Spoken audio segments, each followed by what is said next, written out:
adalah room ini dia berdasarkan dinding. Ya, jadi perintahnya ada di arsitektur room ya, room gini ya. Kemudian kalian tinggal taruh aja. Kalian taruh aja di sini. 1 2 3 4 ya. Ya. Nah, kemudian kalau misalnya kalian punya desain, kan zaman sekarang itu desain rata-rata kan nggak ada penyekat ya, jadi ada ruangan luas tapi fungsi dari ruangannya itu berbeda. Misalnya seperti ini, ruangan ini dengan ruangan di bawah tangga itu fungsinya berbeda, tapi di sini tidak ada penyekatnya. Maka sebelum kita masukkan room, kita harus bikin room separator. Namanya room separator ya, kalian klik. Kemudian kalian bikin garisnya di sini. Escape. Nah, ini kan ada garis imajiner yang membatasi fungsi ruang di bawah tangga dengan ruang yang depan. Kemudian baru masukkan room. Oke. Nah. Jadi kalian perhatikan di sini ada room 1 2 3, 4, 5, 6. Jadi ada 6 ruangan yang ada di bangunan ini. Nah, kemudian penamaannya bagaimana? Penamaannya kita tinggal klik kiri ya di room ini ya. Kemudian di sini langsung tulis ruang kerja. Misalnya ruang tunggu misalnya. Kemudian di sini area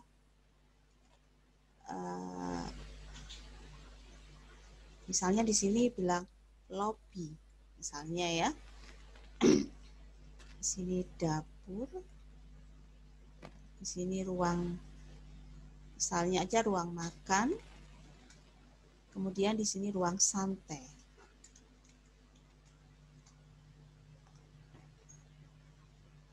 Oke, jadi ini ada satu ya, sudah kita tulis, jadi tinggal klik, nanti tinggal diganti.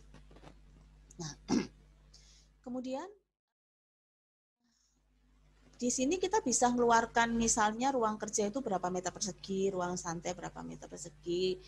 Kemudian kita juga tahu dapurnya berapa meter persegi. Nah, caranya bagaimana? Supaya di room tag ini juga menampilkan data dari data dari luasan dari ruangan ini. Pilih room tag, edit type, load, masuk ke RVT, library, US metric, annotation, di annotation cari M room tag. Iya, ini M room tag, metric room tag. Kemudian dipilih, silahkan di open. Setelah itu, oke. Nah, oke, kalau kita sudah masukkan library dari room tag, tinggal dipilih. Pilih. Di sini width area. Nanti akan otomatis muncul areanya. Pilih width area. Pilih width area.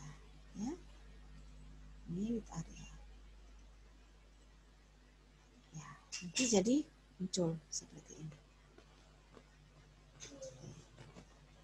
Nah, itu adalah cara memberi nama. Jadi kita nggak boleh ketik sembar. Kenapa nggak boleh diketik? Nah, ini alasannya seperti ini.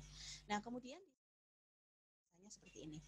kemudian di sini saya akan coba ulang untuk datumnya ya. Untuk datum, untuk bikin grid. Kita bikin grid dulu. Arsitektur, datum, grid.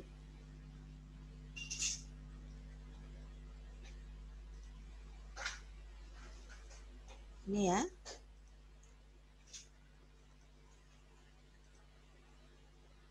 Nanti otomatis, maaf, otomatis dia akan terus angkanya seperti ini ya. Kemudian yang horizontal diganti dulu huruf menjadi huruf ya. Setelah itu kembali lagi ke grid, kita gunakan nih misalnya.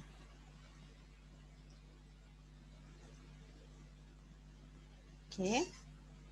Kemudian pilih garis grid, diaktifkan sisi yang belum muncul lambang dari penomoran dari grid ya. Pilih gini ya. Oke. Kemudian annotate, align. Saya mau gunakan entire wall supaya cepat. Option, kita gunakan yang intersection grid. Pilih intersection grid.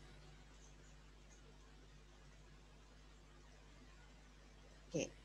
Kembali lagi ke individual reference karena saya mau pilih yang paling ujung dengan ujung. Nah, untuk bikin legend itu ke color fill ya.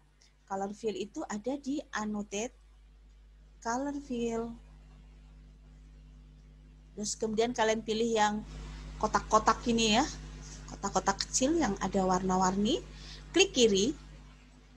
Ya. Kemudian taruh. Ya, setelah itu oke. Nah, kalian perhatikan warnanya masih putih. Iya, warnanya masih putih karena color scheme-nya belum kita setting. Kemudian kita pilih. Ya, kita pilih. Akan muncul edit scheme, skema ya. Klik. Akan muncul seperti ini. Jadi urutannya pilih, edit, akan muncul edit color. Kemudian kita ganti kategorinya dia berdasarkan room. Maksudnya berdasarkan penamaan room. Setelah itu, oke. Oh maaf. Room. Pilih salah satu dari color fill ya. Pilih salah satu. Kemudian pilih departemennya berdasarkan nama. Ya, kita kan berdasarkan nama. Jadi ini nanti berdasarkan nama yang tadi. Ya, setelah itu apply, oke. Nanti denah kalian akan menjadi seperti ini. Begitu. Nah, sekarang ke materi selanjutnya yaitu bagaimana cara membuat section atau potongan.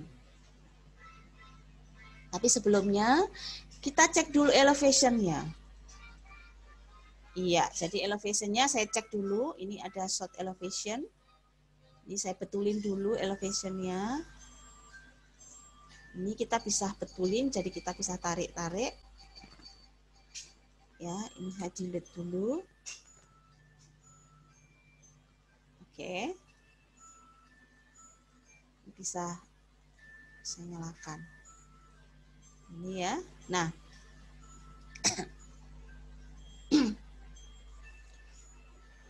Sebentar ya, saya batuk dulu sebentar. Sebentar aja.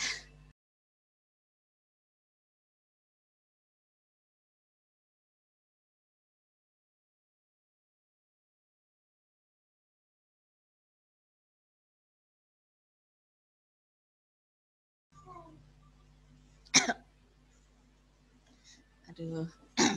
Oke. Nah, pertanyaannya adalah biasanya untuk grid ya, biasanya untuk grid itu posisinya bukan di atas. Posisinya kan biasanya kan di bawah, selalu di bawah tapi bukan di atas. Nah, yang pertama tadi saya kan ajarkannya begini ya. Ini bisa matikan, ini bisa nyalakan.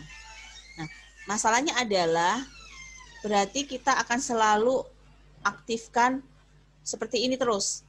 Karena di section grid itu nanti posisi bulat-bulat ini tetap di atas gitu loh. Nah, cara tercepat itu begini. Jadi kalau kita mau memindahkan posisi 1, 2, 3-nya di semuanya di bawah, ya. Pilih salah satu dari grid, edit type, kemudian type properties. Nah, di sini ada plan view simbolnya. Ini kan tulisannya top. Ini kalian ganti menjadi bottom.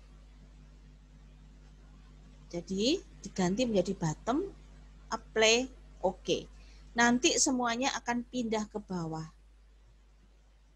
Termasuk di view yang lain. Dia posisinya akan di bawah.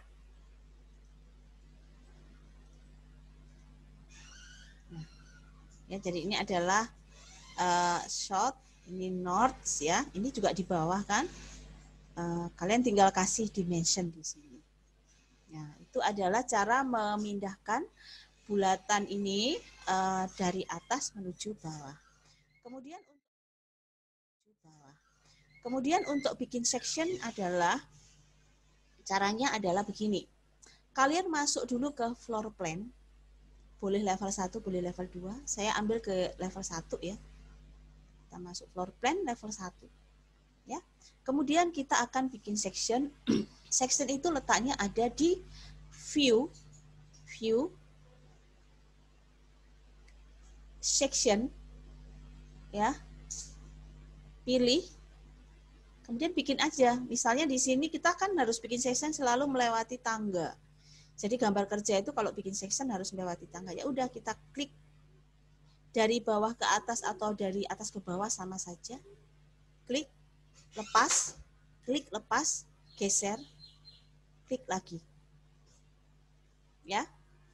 Jadi klik, lepas, geser, klik lagi.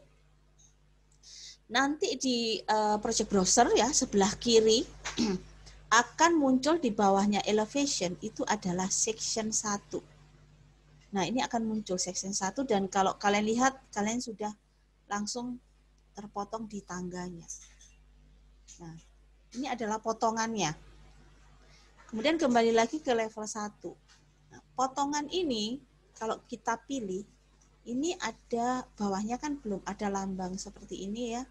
Dan di sini ada lambang panah bolak-balik, tinggal diklik, nanti akan muncul. Kemudian section ini kan tadi arahnya ke kanan. Kalian bisa ubah. Jadi saya nggak mau melihat section itu dari kiri ke kanan, tapi saya mau dari kanan ke kiri, arahnya kebalik. Tinggal pilih. Ini kan ada tanda panah bolak-balik, tinggal klik. Ini sudah berubah lagi sectionnya. Nah, sectionnya udah berbeda lagi. Jadi ini ya, misalnya section, taruh seperti ini. Ini akan ada section 2. Nah, ini ada potongan 2. Kalau kalian lihat, perhatikan,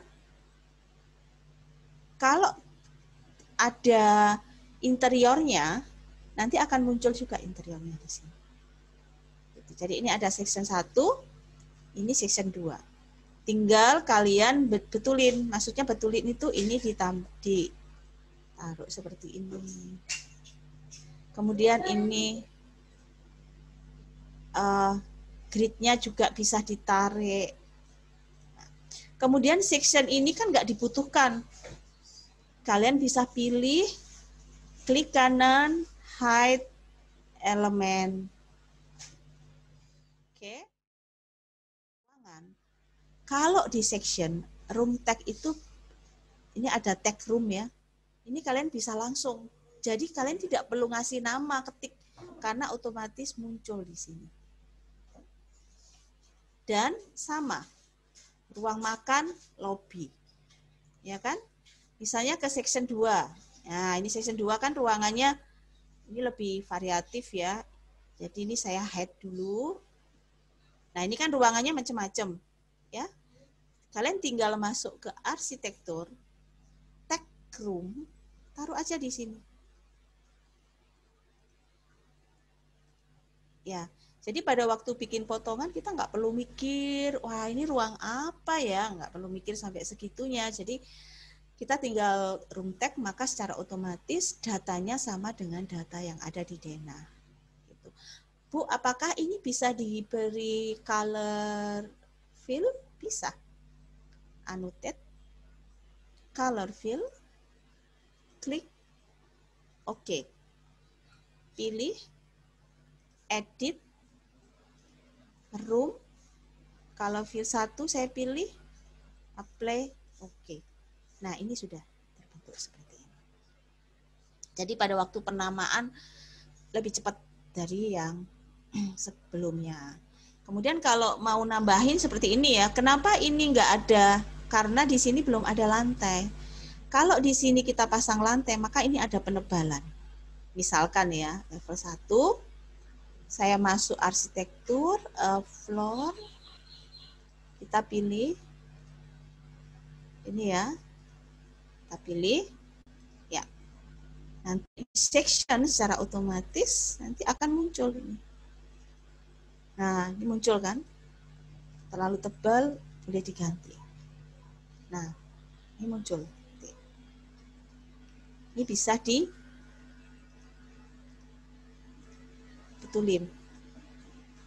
Oke, bisa dikasih dimension.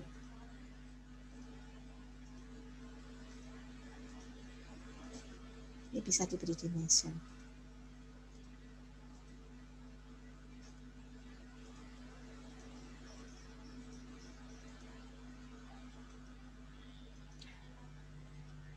Jadi potongannya udah selesai.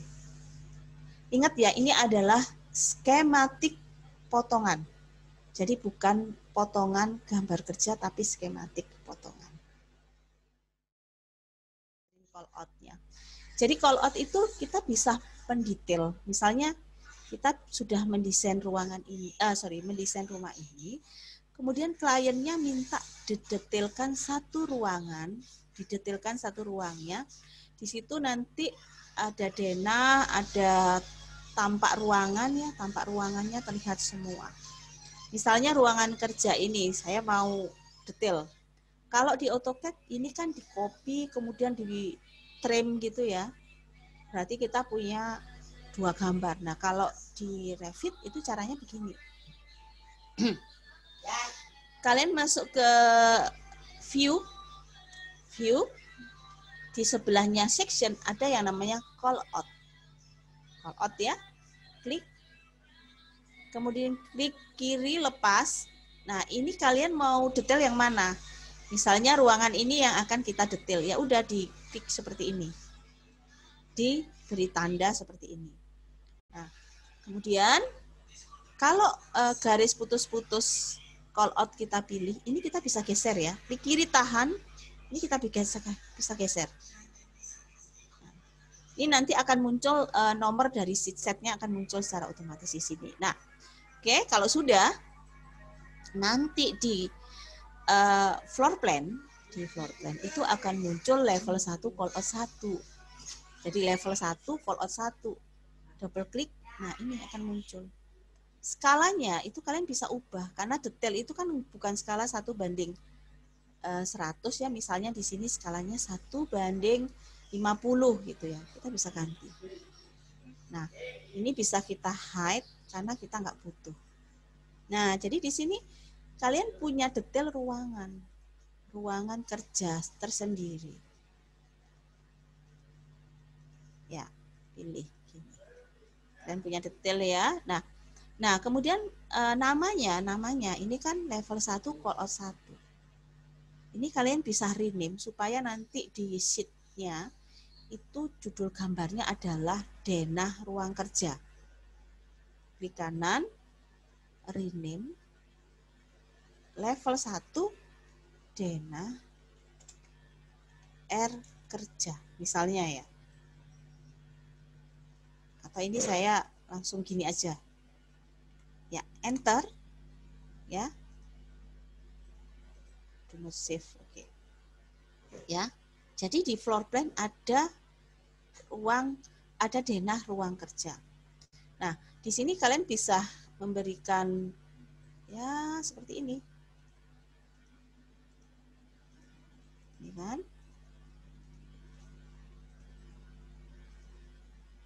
Oke. Kemudian dengan entire walls kita bisa detail.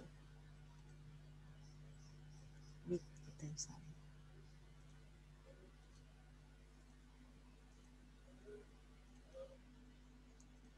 Ini lebih. Nah, ini dengan entire wall kita bisa lebih detail. Ini kita bisa geser-geser. Maaf. Ya, misalnya seperti ini ya. Ya, jadi ini adalah denahnya. Kemudian kalian bisa kasih room tag ya. Jadi kasih tag room ya, jadi bukan room ya, tag room karena kan namanya biar sama dengan denah bangunan ya, denah semua. Langsung kasih di sini. Secara otomatis akan muncul. Kalau mau keluar areanya berapa, pilih room tag ganti area. Nanti akan muncul juga. Jadi ini adalah denah khusus hanya ruang kerja. Kemudian bagaimana menampilkan tampaknya, tampak sisi, semua sisi kan ada 4 sisi ya, kita harus bikin tampak 4 sisi. Maka kalian masuk ke view, elevation ya. Elevationnya ditaruh di dalam. Taruh di dalam sini. Ya, elevasinya taruh dalam. Tulisan kerja ini saya geser aja di sini. Oke, elevasinya ini ya. Nah, ini ada segitiga itu menunjukkan nanti ada tambahan elevation 1A. Kalau kita mau 4 elevation, tinggal dipilih. Dipilih ya, kotak tengah dipilih. Nah, ini dicentang. Ya, berarti ada 4 segitiga. Dan kalau kalian perhatikan di kiri ya, sebelah kiri itu nanti ada elevation 1A, 1B, 1C, 1D. Kalau kalian double klik, maka ini sudah ada gambar tampak. Ya. Ini juga. Jadi kalau terlalu dekat tinggal klik di kiri tahan, tinggal geser aja. Jadi kalian udah punya gambar. Ini. Nah, ini juga sudah. Ya. Dan kalau kalian perhatikan, klik, pada waktu digeser, otomatis gridnya akan muncul. Jadi kita nggak perlu memikirkan, waduh ini gridnya di mana, ini gridnya gimana, enggak, ini sudah ada. Tinggal nanti kita kita beri dimension, kita beri teksnya dan sebagainya, ditambahin semua di situ. Ya, jadinya seperti ini. Nah, ini kalau seandainya ada beberapa lambang yang harusnya tidak ada di situ, itu jangan di-delete ya. Sekali lagi kalau di Revit jangan di-delete, tapi klik kanan, silakan di-hide. Ya, ini sudah muncul seperti ini ya. Oke, ini digeser lagi misalnya, ini digeser lagi supaya level 2-nya muncul. Ini boleh diseret-seret seperti ini. Ya. Jadi kalau ini di setting nanti juga jadi seperti ini. Ini di setting, kalau nyalakan shadow-nya nanti dia seperti ini. Ini saya nyalakan shadow-nya.